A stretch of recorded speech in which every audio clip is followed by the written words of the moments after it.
किसी भी राज्य की अर्थव्यवस्था वहां के उद्योग पर निर्भर करती है और हमारा बिहार अगर पारंपरिक रूप से देखा जाए तो पिछले 4-5 दशकों में काफी पिछड़ा हुआ रहा है उद्योगों के मामले में। लेकिन पिछले एक दशक से कुछ वृद्धि ही सही, लेकिन हमें उद्योगों में वृद्धि नजर आ रही है। अभी हाल ही में आपको पता होगा ईपीआई रैंक, जिस पे मैंने वीडियो भी बनाया था, जहां पे बिहार ने 16वां स्थान हासिल किया है, जो कि बड़ी उपलब्धि नहीं है। आई नो 16वां rank is not good, but पिछले साल की तुलना में अगर बिहार को देखा जाए तो 3 रैंक हम बेहतर प्रदर्शन किए हैं।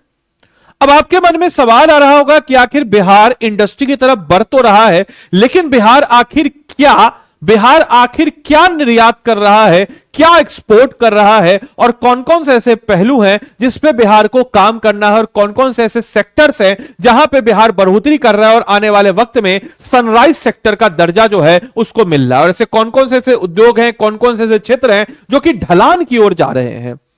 तो इससे रिलेटेड एक रिपोर्ट आई है, उसी रिपोर्ट को हम लोग आज के इस वीडियो में देखने वाले हैं और यह भी जानेंगे कि आखिर राज्य की कौन कौन सी ऐसी चीज है जिनकी मांग विदेश में हमको काफी ज्यादा देखने को नजर आ रही है। तो नमस्कार है आप सभी लोगों को, मेरा नाम है आदित्य वैभव और करता हूं आप सभी लोगों का तहे दिल से स्वागत आप सबके अपने चैनल बीपीएससी स्टडी आईक्यू पे। तो आइए दोस्तों, एक एक करके सारे पहलुओं को हम जानते हैं और देखते हैं कि आखिर बीपीएससी एग्जाम में हमारे लिए ये सारे तथ्य जो हैं किस प्रकार से काम आ सकते हैं। तो सबसे पहले अगर हम बात करते हैं तो बिहार में पेट्रोलियम उत्पादन का जो निर्यात है वो सबसे अधिक रहा है। आपको बताते चले कि हमारे बिहार का जो बेगूसराय का क्षेत्र है, और खासकर अगर हम बात करते हैं बरौनी वाला क्षेत्र है, यहां पर आपको 1964 में बरौनी ऑयल रिफाइनरी एस्टेब्लिश किया गया था, जो कि बिहार के प्रथम मुख्यमंत्री श्री कृष्ण सिंह का एक ड्रीम प्रोजेक्ट था। और आज जो है वो फसल जो है, वो जो फसल लगाया गया था, जो बीज बोया गया था, आज वो फसल जो है अच्छा खासा दे रहा है।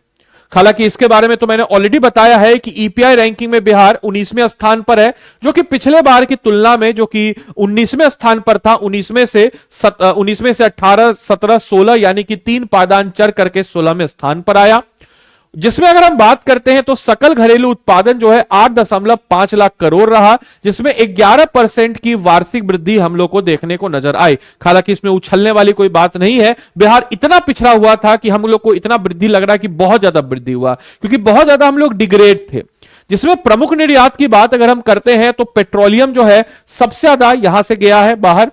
इसके बाद मांस, मक्का, कृषि आधारित है, और भी बहुत सारी चीजें जिसको भी हम लोग देखेंगे। और नई अगर हम लोग बात करते हैं तो प्रोत्साहन नीति और ओडीओडी यानी कि एक जिला एक उत्पादन, 1 डिस्ट्रिक्ट 1 प्रोडक्ट की बात करते हैं तो यह भी निर्यात को बढ़ावा देने में काफी ज्यादा मददगार रहा है। ओडीओडी यानी कि 1 डिस्ट्रिक्ट 1 प्रोडक्ट, ओडीओपी जिसको हम कहते हैं, यह भी काफी ज्यादा जो है बढ़ावा देने में काम रहा है। पूर्वी भारत का अगर प्रमुख राज्य बिहार है, और आने वाले वक्त में जैसे अभी हाल ही में अगर आप लोग देखते होइएगा तो सीआईएसएफ की तर्ज पे बिहार में बना है बीआईएसएफ।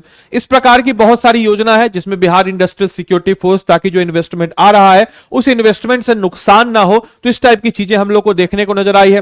तो वहीं अगर हम बात करते हैं तो पूर्वी भारत का प्रमुख राज्य बिहार जो है देश के आर्थिक और निर्यात परिदृश्य में आगे बढ़ रहा है। तो वहीं पूर्वी भारत का प्रमुख राज्य बिहार जो है देश के आर्थिक और निर्यात परिदृश्य में तेजी से अपनी अलग पहचान बना रहा है। जिसमें अगर हम बात करते हैं तो NITI Aayog export preference index जो ईपीआई 2024 है, इसका डेटा अभी आया है, जिसमें बिहार ने 16वां स्थान हासिल किया है 3 पायदान की छलांग के साथ, और साथ ही साथ जो है बिहार 19 में से 16वें पे पहुंचा है। लेकिन अगर हम बात करते हैं यहां पे कुछ और डेटा जो हमारे एग्जाम के लिए इंपॉर्टेंट है, खासकर मेंस और प्रीलिम्स दोनों पॉइंट ऑफ व्यू से, तो हम यहां देख सकते हैं। अच्छा, एक और बच्चा कर रहा था कि sir interview point of view से भी कुछ कुछ बताते रहिए। तो मेरे भाई ये कुछ ऐसे डेटा हैं जिसको आप अपने इंटरव्यू पैनल वालों के सामने रख करके अगर कभी क्वेश्चन आ जाए तो आप जो है उसके सामने एक अच्छी अपनी इमेज बना सकते हैं और साथ साथ अच्छा नंबर भी ले सकते हैं। तो लगभग 8.5 करोड़ जो है जीएसडीपी जो है, ये जो है ऑब्वियस सी बात है रहा है, जिसमें 11% का हमको वृद्धि दर ग्रोथ रेट देखने को नजर आया है। जिसमें अगर हम बात करें तो कृषि उत्पादन में काफी सुधार नजर आया है, औद्योगिक यानी कि हमारा इंडस्ट्रियल एक्सटेंशन हुआ है, निर्यात प्रोत्साहन पर केंद्रित, और खासकर अगर हम बात करते हैं 1 डिस्ट्रिक्ट 1 प्रोडक्ट जैसे प्रोग्राम जो है वो कहीं ना कहीं हमारे राज्य को काफी आगे बढ़ाने में एक अहम भूमिका की ओर लेकर के जा रहे हैं। निर्यात में पहले स्थान पर पेट्रोलियम तेल रहा है, इसके बारे में तो मैंने ऑलरेडी आपको बता बता दिया। और पेट्रोलियम तेल का रिफाइनरी सेंटर कहां पर है, तो बरौनी में है।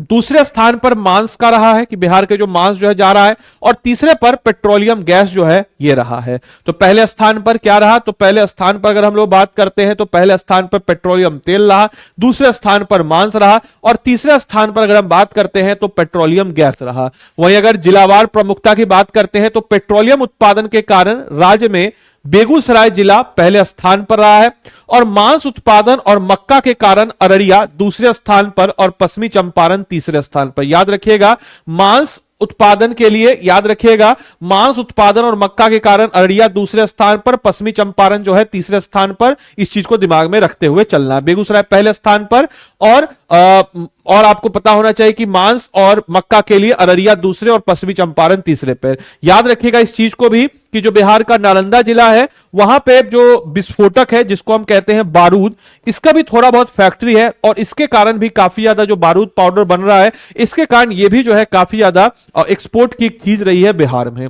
इसके अलावा संसाधन विकास की बात जब हम लोग करते हैं तो इसको बेहतर करने के लिए, और खासकर जो हमारे इंडस्ट्रियलिस्ट है जो यहां इन्वेस्टमेंट करना चाहते हैं, उनकी परेशानी को दूर करने की जरूरत है, जिसमें आपको मैंने ऑलरेडी बताया है बीएसएफ की स्थापना हो गया, या फिर आप कह सकते हैं कि सैटेलाइट सिटी बनाना हो गया, या फिर हम कह सकते हैं कि हमारे यहां उद्योग को प्रोत्साहन देने के लिए सिंगल विंडो सिस्टम लगाना हुआ। तो इस टाइप की चीजें नजर आती है, जहां नीति आयोग ने वरिष्ठ सलाहकार ने यह सलाह भी दिया है कि भाई बिहार के आधारभूत संरचना यानी कि इंफ्रास्ट्रक्चर और संसाधन का तेजी से पिछले एक दशक में विकास हुआ है। यहां पर ईज ऑफ डूइंग बिजनेस का उत्तर प्रदेश मॉडल भी लागू करें तो तेजी से निर्यात सूचकांक में वृद्धि होगा, यानी कि ईज ऑफ डूइंग इंडेक्स जो है, जो यानी कि बिजनेस करने के लिए पर्याप्त जगह जो है या पर्याप्त चीजें जो पर्याप्त सुविधाएं जो है, उसमें भी बिहार काफी हद तक जो है काम यहां पे कर रहा है। उन्होंने यह भी बताया है कि संसाधन की कमी नहीं है, यहां कार्य भी बेहतर हो रहा है, और बस जरूरत है कि उद्यमी की छोटी छोटी जरूरतों को पूरा करके उनकी समय समय पर बैठक करके आगे आने वाले वक्त में उनको इन्वेस्टमेंट फ्रेंडली बिहार को बनाया जाए। इसी क्रम में कृषि और पेट्रोलियम निर्यात जो है यह आधार बना है, यानी कि अगर हम बात करते हैं कि पेट्रोलियम उत्पाद मांस और मक्का जो है प्रमुख निर्यात है, जिसमें बरौनी और कृषि का महत्वपूर्ण योगदान है। बिहार निर्यात तैयारी सूचकांक में 16वें स्थान पे, तो मैंने ऑलरेडी बता दिया, और यह भी मैंने बताया कि घरेलू उत्पादन 8.5 करोड़ है, जो कि 11% वार्षिक दर के रूप से नजर आता है। इसके अलावा वन डिस्ट्रिक्ट वन प्रोडक्ट जो है, इसने भी एक अहम योगदान जो है इसमें निभाया है। इसके साथ बेगूसराय में अगर हम बात करते हैं तो बरौनी रिफाइनरी ने पेट्रोलियम जो उत्पादन है इसके निर्यात को एक नई मजबूती भी हम लोग को दे दी है। इंडियन ऑयल कॉर्पोरेशन का याद रखिएगा यहां पे किसका है, तो इंडियन ऑयल कॉर्पोरेशन का यहां पे हम लोग को नजर आ जाती है फैक्ट्री। इंडियन ऑयल कॉर्पोरेशन का हम कह सकते हैं कि यहां पे आपको नजर आती है और रिफाइनरी सेंटर, और इस रिफाइनरी सेंटर में काफी अच्छा हुआ है। इसके साथ साथ एलपीजी, ब्यूटेमेन सहित कई उत्पादनों का उत्पादन हो रहा है, जिससे निर्यात नेपाल जैसे पड़ोसी देश में भी बिहार से हो रही है। इसके साथ साथ आपको यह भी बताते चले कि यहां पर अगर हम देखते हैं तो निर्यात प्रोत्साहन नीति से काफी ज्यादा यहां पे हम लोग को बल मिला है, यानी कि हम कह सकते हैं कि बिहार जो है निर्यात प्रोत्साहन नीति 2024 के तहत जो है हम कह सकते हैं कि राज्य के निर्यातकों को एफओबी मूल्य पर 1% सब्सिडी प्रदर्शन दे रहा है। साथ ही साथ जो अगर हम कहें तो अनुसूचित जाति और दिव्यांगों को भी काफी ज्यादा मदद कर रहा है, ताकि वो जो है सेल्फ एम्प्लॉयड या जिसको हम कह सकते हैं कि स्वरोजगार का जो कॉन्सेप्ट है उसको भी बढ़ावा यहां पे मिल रहा है। इसी के तहत अगर हम बात करते हैं तो महिला, अनुसूचित जाति, जनजाति से दिव्यांग नर्तकों को विशेष लाभ देने की भी योजना है, ताकि जो हमारे समाज के वर्नेबल लोग हैं जो कहीं ना कहीं इसका लाभ नहीं उठा पा रहे, जिनके पास इन्वेस्टमेंट की कमी है, वह भी इसका लाभ उठा करके आगे बढ़ सके। इसके साथ साथ आपको बताते चलें कि निर्यात प्रोत्साहन नीति से काफी ज्यादा बल मिला है, यानी कि जो निर्यात प्रोत्साहन नीति बिहार सरकार की योजना है इससे काफी ज्यादा बल मिला है। खासकर अगर हम बात करते हैं वन डिस्ट्रिक्ट वन प्रोडक्ट वाला जो स्कीम है, इसके तहत भागलपुर का रेशम, मधुबनी पेंटिंग, दरभंगा की सिक्की हस्तशिल्प जैसे उत्पादन जो है इसको इंटरनेशनल मार्केट में एक बड़ी जगह मिली है। साथ ही साथ पुरस्कार, क्रेता विक्रेता बैठक, जीआई टैग, इस सब टाइप की चीजों से काफी ज्यादा प्रचार प्रसार हुआ है बिहार के इन प्रोडक्ट का। आपके समक्ष टॉप निर्यात होने वाली चीजें जो बिहार से है, इनका लिस्ट मैंने दिया है, तो याद रखिएगा। सबसे ज्यादा अगर देखा जाए तो सबसे ज्यादा क्या हो रहा है, तो पेट्रोलियम आयात हो रहा है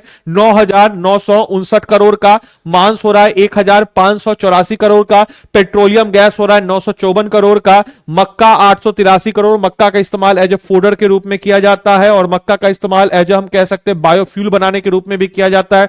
चावल 700 करोड़ का, विस्फोटक जो 343 करोड़, दवा 242 करोड़। बिहार में जो फार्मा इंडस्ट्री हाजीपुर, वैशाली के क्षेत्र, मुजफ्फरपुर के क्षेत्र में काफी ज्यादा जाने जाता है। गेहूं 184 करोड़, आलू 133 करोड़, रबर टायर का 115 करोड़ जो है ये यहां पर हमको निर्यात नजर आता है। इसके अलावा जो देश है, जो देशों की बात करते हैं कि किन देशों में बिहार से जा रहा है, तो याद रखिएगा कि नेपाल में बिहार का हिस्सा जो है 83.46% नेपाल में, इजिप्ट 3.27%, बांग्लादेश 2.1.4%, मलेशिया 2.4%, नाइजीरिया 1.92%। तो लगभग 83% जो है ये बिहार से कहां जा रहा है, नेपाल जा रहा है। रैंकिंग की बात करें तो नेपाल, मिस्र, बांग्लादेश, इजिप्ट जिसको हम कहते हैं मिस्र, बांग्लादेश, मलेशिया, नाइजीरिया, ये टॉप 5 है जहां से बिहार से जो प्रोडक्शन जो है जा रहा है। इसके अलावा क्या इसका मतलब कि यूटिलिटी का क्या इसका था, तो देखिएगा यूटिलिटी कितना है, कुल स्कोर 7, और इसमें बिहार ने 5.1 स्कोर किया। लॉजिस्टिक यानी कि सामान को रखने का, समझने का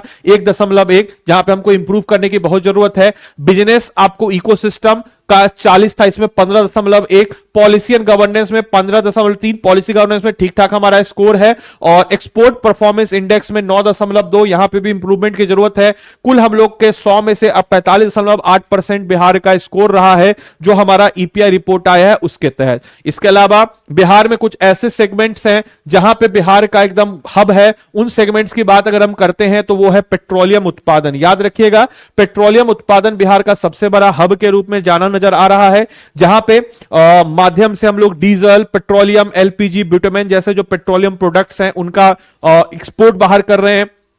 फूड प्रोसेसिंग यूनिट चावल, मक्का, गेहूं, लीची, मखान सहित कच्चे और आंशिक रूप से चीजों को बाहर भेज रहे हैं। लेदर उत्पादन भी हमारे यहां काफी बेहतर है। इसके अलावा हैंडलूम और टेक्सटाइल यानी कि भागलपुरी रेशम, पारंपरिक वस्त्र, और खासकर अगर हम बात करते हैं पेंटिंग्स वगैरह, जो खासकर मधुबनी पेंटिंग्स है, इसका भी डिमांड जो है काफी ज्यादा सेगमेंट्स में हम लोग को नजर आ रहा है। इसके अलावा कुछ बिहार में ऐसे रिपोर्ट आए, इस रिपोर्ट के अनुसार बिहार में ऐसे सेगमेंट्स की भी बात कही जा रही है जो आने वाले वक्त में एक उभरते हुए सेक्टर या जिसको हम कहते हैं सनराइज सेक्टर के रूप में जाने जा रहे हैं, जिसमें केमिकल इंडस्ट्री सबसे ऊपर है, रसायन से जुड़ा हुआ कामों को, ऑर्गेनिक फूड प्रोडक्ट्स जिसमें काफी ज्यादा बढ़ावा मिल रहा है, ऑर्गेनिक फूड प्रोडक्ट्स को, एक्सोटिक आपके फ्रूट्स को, वेजिटेबल्स को उगाना जो रेयर फ्रूट्स होते हैं, फार्मान्यूटिकल्स यानी कि दवाइयों को, इको फ्रेंडली पैकेजिंग जो है यानी कि जैसे जूट का पैकेजिंग या इको फ्रेंडली जिसमें प्लास्टिक का इस्तेमाल ना हो, इसकी भी मांग बिहार में बढ़ रही है और आने वाले वक्त में यह भी काफी ज्यादा हम लोग को नजर आ रहा है। बाकी आप लोगों के लिए क्वेश्चन है, बिहार के कुल निर्यात में सबसे अधिक हिस्सा कौन से देश का है? अपना उत्तर कमेंट बॉक्स में सारे बच्चे लिख करके जरूर बताएंगे। बाकी आप सभी लोगों को बताते चले कि आप में से कोई भी जन अगर हमारे पेड कोर्स के साथ जुड़ना चाहता हो तो आपको बताते चले कि हमारे पेड कोर्स में आखिर क्या क्या मिलता है। तो मेरे भाई, हम लोग हमारे पेड कोर्स में 750 प्लस टॉपिक्स को आपको, जो कि प्रीलिम्स और मेंस दोनों के रिलेवेंट है, आप लोग को हम कराते हैं 1100 प्लस घंटे की लाइव क्लासेस में। आपको बताते चले, आप सभी लोगों के लिए आरंभ 18.0 बैच आ चुका है। यानी कि आप इमेजिन कीजिए कि अभी जनवरी लास्ट है, जनवरी लास्ट से अगस्त फर्स्ट वीक तक हम लोग आपका सिलेबस प्रीलिम्स मेंस का खत्म कर देंगे। Polity, history, geography, economics, Bihar special, current affairs, general science, maths, reasoning, essay, सब कुछ। इसके बाद आपको बताते चलें कि अगस्त के पहले वीक से आपका 2 महीने का सेपरेट एमसीक्यू बैच होगा, जिसमें सिर्फ एमसीक्यू प्रैक्टिस करेंगे, और एक प्रीलिम्स क्रैश कोर्स होगा जो प्रीलिम्स पॉइंट ऑफ व्यू से इंपॉर्टेंट है, उसको कराएंगे। साथ साथ अभी जो आपका क्लास होगा उसमें 5100 एमसीक्यू भी हम कराते हैं, और आपके साथ साथ आपके एनसीईआरटी यानी कि आपके बेस को भी मजबूत कराते हैं। देन उसके बाद जैसे ही आपका 30 सितंबर को 72nd प्रीलिम्स हुआ, उसके 2 दिन बाद से हम लोग 4 महीने का सेपरेट आंसर राइटिंग बैच या फाउंडेशन आपको कराने के बाद आंसर राइटिंग बैच कराएंगे। और आपका मेंस एग्जाम के बाद, जैसे ही आपका मेंस एग्जाम हुआ जनवरी फरवरी में, उसके बाद आपको इंटरव्यू गाइडेंस प्रोग्राम जो कि पटना में है, हम लोग उसको कराएंगे। तो प्रीलिम्स मेंस इंटरव्यू P2I का इकलौता सॉल्यूशन है हमारा 7 किताबों का सेट आपके घर तक आता है। साथ ही साथ हम लोग 4 जबरदस्त वर्कबुक भी आपको प्रोवाइड कराते हैं। 4 जबरदस्त वर्कबुक देख सकते हैं आप लोग, 4 जबरदस्त वर्कबुक है इंक्लूडिंग इंडियन पॉलिटी का। मैं आपको हमेशा बताता हूं उस संस्थान में आप एडमिशन लें जहां का GS2 बेहतर है, और हम लोग हमारे GS2 के लिए पॉलिटी का वर्कबुक जिसमें Bihar focus content, smart revision tool, previous year question, micro topic wise practice, इसके अलावा बिहार फोकस कंटेंट, ये सब कुछ तो मिल ही जाता है। और इकोनॉमिक्स, साइंस एंड टेक्नोलॉजी सारे सब्जेक्ट्स में, हिस्ट्री का भी हम देते हैं, तो 4 वर्कबुक भी प्रोवाइड कराते हैं जिसमें हमारे रिस्पेक्टेड फैकल्टीज आपको सारे कंटेंट में आपको बेहतर करते हैं। मेरे द्वारा बिहार स्पेशल कंटेंट आपको दिया जाता है, तो देरी किस बात की। ये नंबर है 9289996924, इस नंबर पे कॉल कीजिएगा और मेरा मेंटरशिप और इतने सारे फैसिलिटीज के साथ बोल दीजिएगा कि आपको आदित्य सर का मेंटरशिप चाहिए। और अगर आपको खुद से इनरोल करना हो तो आप कैसे करेंगे, तो स्टडी IQ के ऐप या वेबसाइट जो भी आपको सहूलियत हो चले जाएंगे। इसके ऐप या वेबसाइट पे जब आप चले जाएंगे, तो इसके ऐप या वेबसाइट पे जब आप जाएंगे मेरे भाई, तो यहां पे आपके समक्ष आएगा स्टेट PCS, याद रखिएगा। ऐप या वेबसाइट पे आप चले जाएंगे, यहां पे आपके समक्ष आएगा स्टेट PCS। स्टेट PCS पे आप चले जाएंगे, स्टेट PCS में बिहार पे आ जाएंगे। बिहार पे आने के बाद मेरे भाई आपको क्या करना है, देखिए स्टेट PCS में गए, बिहार पे आ गए, बिहार PSC आपका आ गया। बिहार PSC में आप गए, बिहार PSC में जाने के बाद बाय नाउ पे जाइएगा। बाय नाउ पे जाने के बाद मेरे भाई यहां पे बाय नाउ पे जाइएगा। बाय नाउ पे आपको हम अपना मेंटरशिप कोड दे रहे हैं, इस मेंटरशिप कोड को अपने नोटबुक में लिख लीजिए। यहां पे क्या लगा दीजिएगा, तो यहां पे लगा दीजिएगा ADILIVE, आदि लाइव कोड, इसको लगा दिए। और आदि लाइव कोड लगा करके जो भी आपका लैंग्वेज है चुन लीजिएगा, ये आपको मिल जाएगा कोड, जो भी उसमें किताब आपको आ जाएगा। बाकी इस चीज को मेंशन करना मत भूलिएगा, कॉल आए तो आदित्य सर का मेंटरशिप चाहिए, लिख लीजिए अपने नोटबुक में। बाकी मिलते हैं अगले सेशन में, तब तक के लिए सारे बच्चों को bye bye, take care, thank you and thanks for watching this session, thank you.